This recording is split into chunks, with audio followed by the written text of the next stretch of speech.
team is when they're good, Dave. Yeah, they're really all year as George gets into the lane, but trying to figure out what kind of a team they are. Last night said the second half of that first quarter as George connects is where they lost the game against Minnesota last night. Here's George heating up. Paul George. We thought we were going to see with the way the Pacers have been defending as Paul George hit. They're going to count the basket.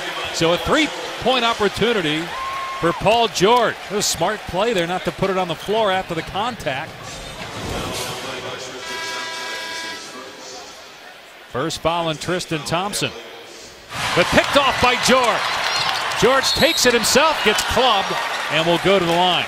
And last year, he's been in the low 30s for most of this year as J.R. Smith commits his second personal foul. Paul George into the paint, puts it in. That was just a power move that time. He just took Shumpert and put him right under the rim. And then Paul George, a big first half, 14 points. Very efficient, 6 of 9 from the floor. Driving to the basket, posting up, just pushing Shumpert right underneath the rim and scoring. So big first half. George got it to Mahinmi and goaltending on Mozgov. There's the physicality right there. Games decided by 5 points or less as the three goes for Paul George. Indiana has lost more. Here's Paul George for three. And George having a terrific night.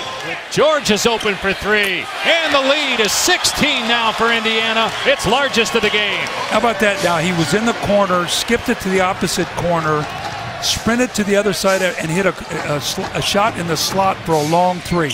And Terry Stotts and Rick Carlisle have been brilliant this year. Portland could still get to 5 in the West. Here's George knifing through the defense, putting it in and drawing a foul. 25 points for Paul George. He was 4 of 7, 14 points. He's made only one basket since as George drills a three. 29 points for Paul George. They take back control of the game, showing that he's healthy. So Indiana shoots 56% from the floor, gets 50 points from its bench, and the crowd here in Indianapolis knows that their team. Paul George.